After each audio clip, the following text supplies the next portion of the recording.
Some ministry leaders feel trapped by the very thing they once felt called to do. They know they have gifts, they know they can lead and communicate, care for people, build teams, and even carry responsibility. But when they start wondering what life outside the church could look like, the fear starts to get loud. Who would hire me? What would I actually do or know how to do? Can I provide for my family? And is it wrong to want financial freedom after years of ministry sacrifice? So in this episode, I'm talking with Shawn Gwaltney, a former pastor who stepped out of vocational ministry and into the marketplace that he was already working in. His story helps reframe what many leaders miss is the skills that are formed in ministry are not wasted outside the church. They may actually be the very skills that open the next door. So we talk about transferable skills, business ownership, wealth, stewardship, and how financial freedom can create more space to serve, give, and build the kingdom in ways that you might not have imagined. Thanks for listening. My name is Matt Davis, and this is the Life After Ministry podcast. Well, hey friends, welcome. This is the Life After Ministry podcast. I'm here with Shawn Gwaltney, and this is going to be kind of fun and interesting because it says you're a business strategist, a real estate investor, and a former pastor. And so you kind of look at that and say, one of these things is not like the other. And the question might be for somebody listening right off the bat, what do you have to offer in this conversation? So let's do this. Give me a little bit of the backstory, Shawn. How did you get into ministry? And then how did you get out? Well, that's kind of a loaded question, Matt. First off, thanks for having me. Always enjoy having quality conversations with faith-minded people. So my story really starts back in early 2000. I was born and raised in church, as you and I were talking offline. And there comes a moment where you kind of shift in that journey, and sometimes you're trying to find your own way, or maybe not just the way that mom and dad told you was supposed to be. And so I went through that pattern, got married, and was the rebellious teenager and went through life. And when I got married again, or not again, the first marriage, when I got married, started having kids, my wife was not a believer, so she didn't have any faith background. So it was just this kind of gnawing at me that, raise a child up in the way that he should go. That's what it was all about. And that just kept whirling in my head. So I took the kids, and they were all little. I have 4 daughters. And we decided to visit church again. So that was my re-entry point. And when we started visiting, I started feeling the reminder that how important your faith is as roots for your family, at least the way that I'd come up, and it was important for me. I just kind of drifted from it. So long story short, we started going back to church. Eventually, my wife started tagging along, and she was saved years later. And so that was a huge blessing. And I really started feeling that pull because I love growing people and serving to whatever capacity. And, I always say, Matt, I'm an A-type, so I always end up in the driver's seat somehow. And I can't figure out how, but it's just my personality to push. And so with that personality, serving, you just keep going deeper. And I had a passion for young people as well, which is what pulled me into some of the youth ministry. And so we went down that path. And next thing you know, after serving for some time, I was asked to be the youth minister or the youth pastor of this church. And it was a growing church. There was about 360, 370 members at the time. And Matt, we gave it everything. I mean, everything. My wife and I poured into it, loved the young people. And that was kind of our entry point to, it just really felt like fulfillment in helping these young people thrive.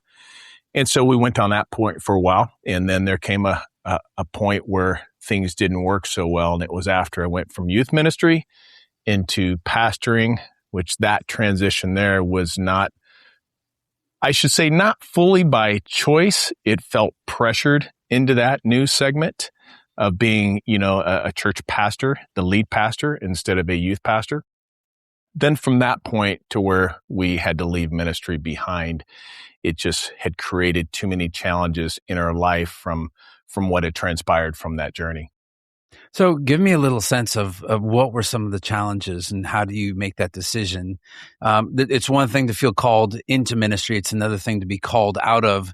And we've talked about this quite a few times on the podcast, but the whole life after ministry thing is a little bit of a misnomer just because we're always supposed to be, if we're here, I think that God has put us here for a reason. So there's always ministry to be had. It just doesn't necessarily mean that that's going to happen within the four walls of the church or a paycheck from the church, right? So, what's some of the angst or some of those push points that say, I think it's time for us to not be doing ministry inside of the church? Yeah, it's a great question. So at the time, we had started a church, and we had a building, and we're building the church, and the pressures of that, because I had a business to run also, self-employed. So, I funded a lot of the church in new church startups. A lot of times it takes time for people to want to support the church. So I was the primary contributor, and some others. There was a handful of us, but there were some people within the church who became a constant stress on the relationship. And when I say stress means, church is over and they always want to come at you and lock you up, and you're tied up in these very strange conversations sometimes, often new believers who are over spiritualizing some things, is the way that I would phrase it. And this became a thing to where it's funny. My family will tell you, I'm like, hey, if you see dad over there with this person, step in and say, hey, we got to go, save me. Uh-huh. And there was a lot of that. And I understand, we love people, as pastors and as Christians, and we want to help them and nurture them in any way that we can. But there's a point where it becomes a draw to where it's exhausting. It's literally exhausting. And that had become so much that it came a point where I started thinking, is this really what God wants from me? And then in conjunction with that, now this is spread over, a couple year timeline. Also in that time, I saw my kids start becoming a little bit more contentious. My relationship with my wife, because when I latch onto something, I'm all in. There's a good component of that, but there's also a challenging component of that. Yep. And it came to the point where I had to basically have a conversation with God and say, God, is this what you want for my life? Is this what you expect from my family? Am I supposed to neglect my family for ministry? And I felt like that was the turning point that we had come to, and it was a choice of my family or the church. And I felt like God told me, he said, look, family's first. And that's what started my transition out of the church. So if you already have like businesses going, I think a lot of times the people who are coming out of the ministry, the fear is financial, especially for guys. It's, we feel that angst of we have to pay the bills and we have to put food on the table. Did that feel different for you because you already had business stuff going and that was a pretty easy transition? Or, and if it wasn't a financial concern, what were some of the concerns that were going on internally for you? It wasn't as much that for me. I was a bivocational pastor. So, for me, there was this guilt on the other side, feeling like I was neglecting my responsibility as a father, a husband, a provider, because I was not spending the time that I really needed to nurture the business that I had. And I was younger, much younger, obviously. So, you don't have the teams in place, and it wasn't some thriving business. It was a business that was being built. And it took time to do so. So there wasn't the challenge of, am I going to be able to pay the bills? There was more the challenge of, I felt pulled in so many different directions that it was hard to decipher, hey, which is my responsibility? But then that guilt that lingers because, you want to serve and you're supposed to be the hands and feet of Christ, yet you're having these feelings that you need to be pulled away. So that was more the challenge for me in which do I steward, or which do I go all in on, or am I supposed to kind of juggle all of them? That was what I struggled with the most. Yeah. If you could go back to the days when you were Pastor Shawn, What were the things that felt really big at the time that looking back on it now, you just say, I think I would do that differently so it wouldn't feel as big. Or if I could actually change it to where like the stress and the pull that it had on you then, maybe if you were able to reorient some things looking back on it now, it wouldn't feel as big as it was.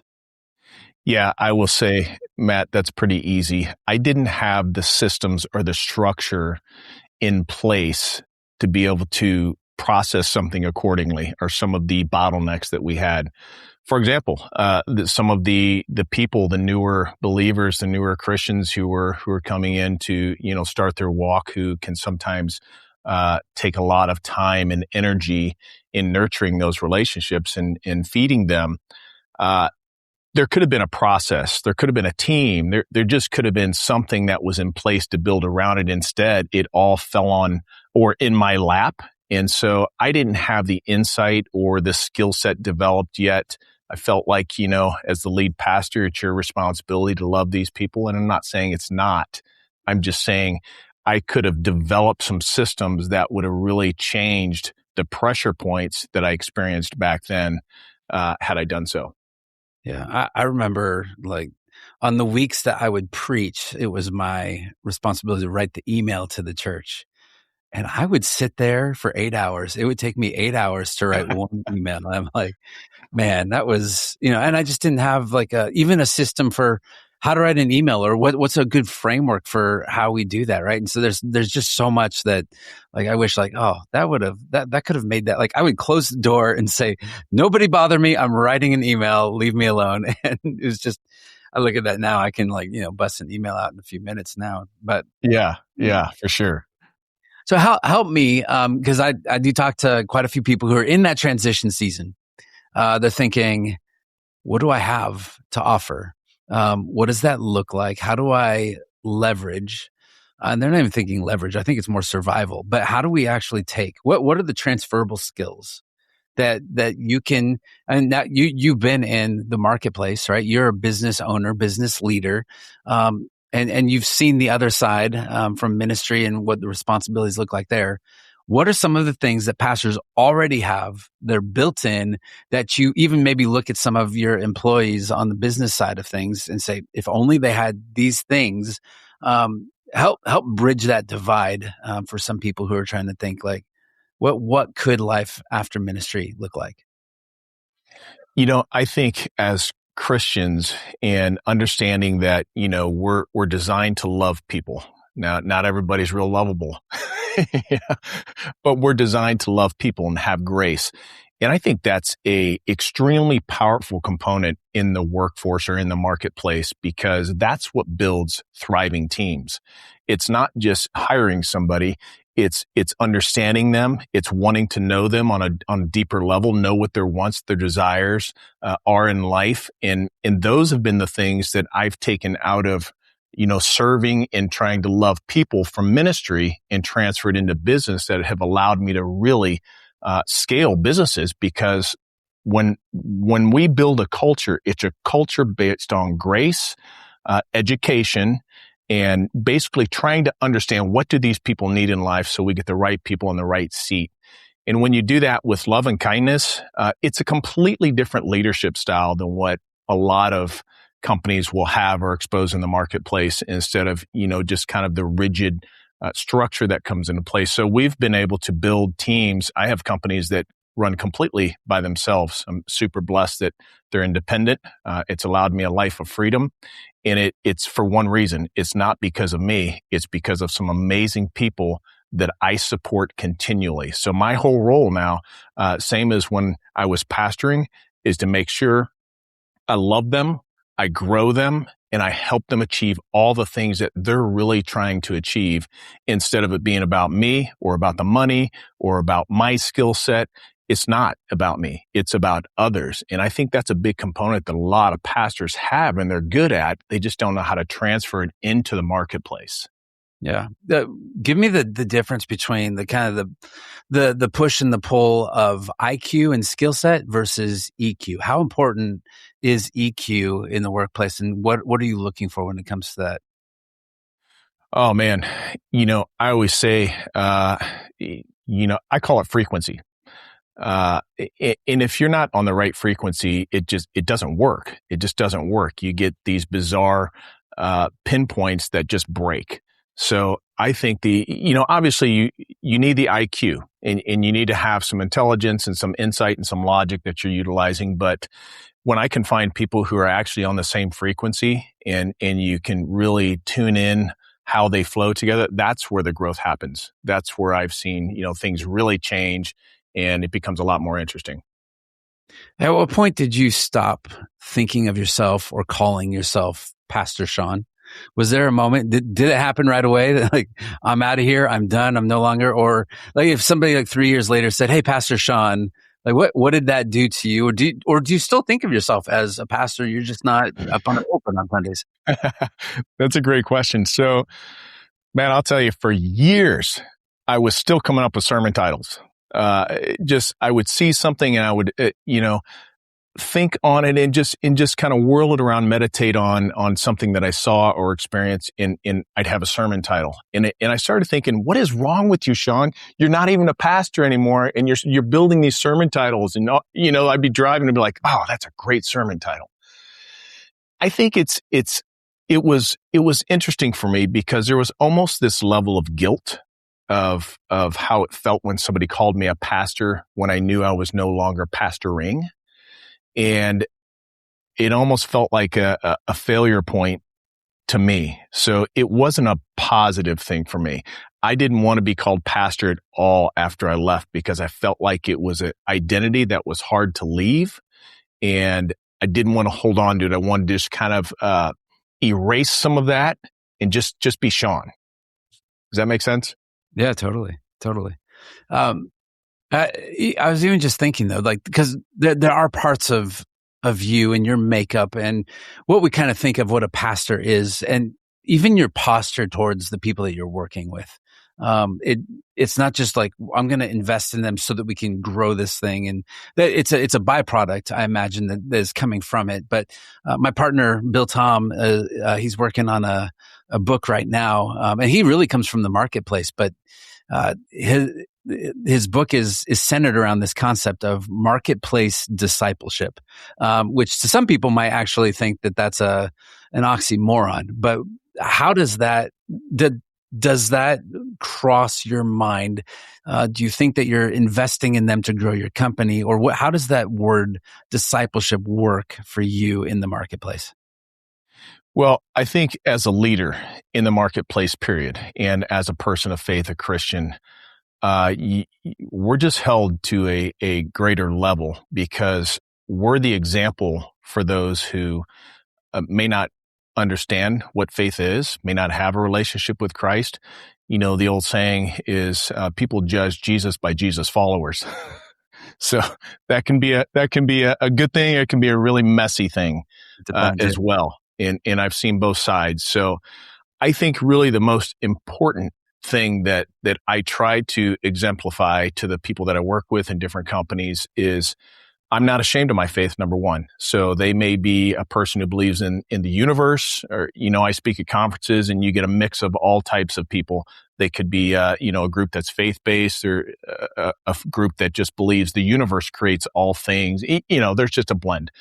Yeah. And I'm not ashamed to show who I am. And I believe that if I just do it in an authentic way, in a loving way, whether it's employees, whether it's a conference or whatever it is for discipleship, then people see you for what you are and the genuineness, and they want to follow. And it's not so much a barrier anymore of your belief versus my belief. It's more of authenticity is what I believe. And that creates good discipleship. Yeah. So you're on the other side and you're out of the every Sunday ministry grind. And then you're also, you've built businesses, you have businesses that are running themselves. How do you reconcile this idea of building wealth, pursuing business and growth, and being a Christian? Why is wealth, why does it get a bad rap in the church? I know, like we talked about like when we were looking to get a car and I was in ministry, it's like, well, how do I get one that my wife is going to love and the church isn't going to hate or judge us for, right? Right. So how do we reconcile this? And then like give us the good side of wealth. Like obviously, like it's not that you can eat at the restaurants, but like what are you able to do because you have an engine that's kind of driving that? So, look, you're hitting a deep target right now. This is something I have conversations with people, and I had somebody tell me in the church years ago, who basically chastised me or belittled me because I owned a business, and Christians shouldn't own a business. They shouldn't own a business because you're giving too much of your attention to a business, which is kind of like a false idol. And I was just dumbfounded by those comments. And I thought, maybe they should see what business owners who are faithful give to support the church. Because if they have a successful business, not everybody's meant to be the parking lot attendant. Although if there's a golf cart, I'm the guy, Yeah. I love it. That's just who I am. But I can tell you that because of the businesses that I own, we're a strong financial support for our church. I may not be the person who is doing the work, but I know that my church pours into the community and it requires money. God does not intend for us to be in poverty. He doesn't intend for us to be poor. There was a season where I was real cautious about what I drive and some of the things that you mentioned, very cautious about what's posted on maybe social media or a photo or anything of anything that looks like, you may have had any type of success or wealth or anything like that. And I struggled with that for a long time, Matt. And I came to a point where I felt like in a lot of prayer, I'm always saying, God, is this me? Am I messed up or what's going on? Or am I being humble? Which is it? And I had my daughter say something one time to me, and it's kind of humbling there because, your little girl is saying something to you and she says, Dad, are you embarrassed of what you've accomplished? And I'm like, that's really interesting. I've never thought of it that way. And so I kind of went deeper in all that. Now, fast forward. I don't care what people think. God's given me certain talents, certain skills. Do I boast about things? No, heck no. I'm not that person. We drive nice cars. We live in a nice home. Do we max out our debt and are poor stewards of what God's blessed us with in our finances? No, we are not. And I think that's a major difference in the mindset of how people operate. If you're driving, a really expensive car and you really can't afford it, I don't think that's what God intends. So I've kind of learned to not care anymore. Wealth is something that, God gave us this amazing ability to create. Be fruitful and multiply. And when we're doing nothing to chase after the things that happen to produce wealth, if you're chasing wealth for wealth, that's a different story. But if you're chasing success because you want to build, you want to grow, you want to produce, and it creates wealth, I think you should be proud. That's how God blesses your efforts. Yeah. Yeah. It seems like there's the nicer the car, the older it has to be and the more miles it has to have. Right. Like there's certain pieces that and it does range, for lots of different people when it comes to that. What do you do today? And how, well, I guess what I want is to be able to, I was talking to a pastor who's in transition right now, doesn't know what he's going to do. Needs to take a little bit of a break from ministry before reentry, doesn't know what that timetable looks like. He also said, I don't have an entrepreneurial bone in my body. I don't know what to do. What does that look like? I don't have hope.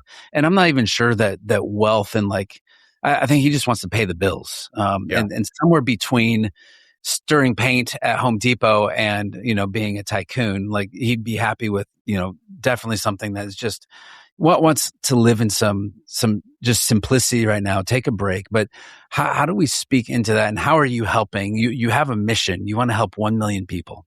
Give me a little bit more of that. Yeah. So, I'm a high school dropout and I grew up where I felt like I had no value. And God has blessed this high school dropout to reach a level that I never could have imagined that I have. So I have freedom. I retired early. I have multiple businesses. So I was a little bit smarter than I guess I thought, or society told me because of my education. And so now what really fuels me is I've built that freedom with the grace of God, mind you, and it's allowed me through passive income, which has allowed me to provide a lifestyle that my family gets to enjoy, allowed me to give on a level that I never could have imagined that I can, and help others in a different capacity I never thought possible. Those are the things that are really important to me now. So, back to your question, you're talking about, the person who's trying to transition out. It's not always about money. Sometimes it's just about clarity. In fact, most of the time, I would say it's about clarity. So my mission to help 1 million people find freedom through business ownership, entrepreneurship, or real estate, because those are kind of the sectors that I play in, is really about giving back, because that was my path. And I never expected to find that. But where do we start with that? It's always the same place. And I work with some very high caliber, high performance people. And I work with some very entry level into the marketplace folks as well. And no matter where they're at, the irony is they're all starting in the same place. And it starts here. It's getting clarity. And that oftentimes is separating yourself from the noise, from the environment, from all the things that, our mind is building this narrative. And just you taking a 2-day sabbatical or whatever it is, that's usually the mentorship program that we'll do. And we start there. That's the very first step, is separate yourself, find clarity. Because if you don't clear some space, you're just going to spin on the same things, and fear will consume you. It will consume your thoughts. It will consume your actions. And there's no way you can ever step into the next greatest version of yourself if you don't get some clarity, some peace, to where you can define what your next steps are. Yeah. I've always been taken with Viktor Frankl, A Man's Search for Meaning. And he's pitting his work that ultimately what men are looking for, and humans, I can extend that from males and females, but what we're looking for is we want a life of meaning. And he's going against what Freud is saying at the time, is that man's ultimate purpose is pleasure. And he really comes to the conclusion that after pleasure has run its course, what we really want in the end is meaning. And let me ask you, how old are you right now? I just turned 54. 54. So congrats. But you're retired at 54. Let's say 20 years from now, if you look back, you're 74 years old and you've looked back over the last 20 years of your life. What do you think will be the most meaningful things that you've accomplished? I think at this point, it will be how many people I've been able to pour into and grow personally through time, experience, conversation, mentorship. That's really what fuels me now. It's about fulfillment. The first section of my life was about money, survival, growth. And now once I hit about that 50 mark, I'm like, I've made the money and I've accomplished some good things, and there's still this void. Why? What is that? Yeah. What it was is I hadn't really found my purpose. But I always say I have no regrets, because even the things that I thought I used to regret, that's what God had to take me through to form who I am today. And now I have a choice to where I can pour into people and help people grow. That's really my passion. And so these next 20 years is really about, how can I help 1 million people, or whatever that target is, as many as I can, to find this clarity in the way that they think, the mindset, to where they can really do and go after the things and know that, God gave them this innate ability. They are able. But oftentimes we have too much of a story going up here to even recognize it. Yeah. I connect. I've been there. I understand that. And I think that clarity of direction, where we want to go, and then why God has put us here, are incredible questions to be answered. Yeah. Shawn, it's been good to spend some time with you, get to know you a little bit. If people want to follow a little bit of your journey and they have more questions, where do they find all of the fun stuff that you're up to in the world? Yeah, so I love inspiring people. So I'm on social media, not real heavy, but I am. If you just punch in my name, Shawn Gwaltney, and that is with a GW at the beginning. The website is probably the best to connect if anybody were interested in having a conversation and just kind of see what I love helping people with. That's ShawnGwaltney.com, and I'm easy to find. It's good. Well, we'll put all that in the show notes and get people connected. But hey, thank you for sharing your story, your life. Pray that there's somebody listening out there. I know it, that they're listening. They're trying to figure out, what do I do? They think that that life of freedom, and ultimately what we want is we want to be able to live free so that we are now made available to do what is it that God put you on this earth to do. And so it's a blessing to be able to talk to you. Thanks for the time. Likewise, brother. Thank you. So thankful for that conversation with Shawn. And I want to make something clear. Oftentimes in conversations like this, and I've had a couple of people ask this, hey, are you guys just trying to convince pastors to stop being pastors? The answer is absolutely not. The church needs healthy, faithful, called leaders. We need them deeply. But we also, we have to be honest that some leaders, they're exhausted and they're stuck, they're burned out. And they're wondering, do I have anything left to offer this community? And if I don't, what does that look like on the other side? And so Shawn, in talking to him in this conversation, I want us all to remember that the skills that we have formed in ministry, they can still be used outside of a ministry context. In fact, they can actually become ministry, but outside the walls of the church. So all of the leadership and the wisdom, caring for people, discernment, communication, team building, These are things that they don't lose their value outside the church walls. And in many cases, they become the foundation for entirely new ways to serve people and to give generously and to build the kingdom. Sometimes life after ministry is not walking away from calling. Sometimes it's just discovering how much of that calling still remains. If you are navigating a transition, you're looking at a succession plan, you have somebody on your team that really needs to find a different place to be serving. You want to know what comes next, and we would love to help. Start a conversation with us at ministrytransitions.com. And for all the things that Shawn is doing, you can visit his website at ShawnGwaltney.com, and all of the resources are in our show notes. Hey, thanks for listening. This is the Life After Ministry podcast.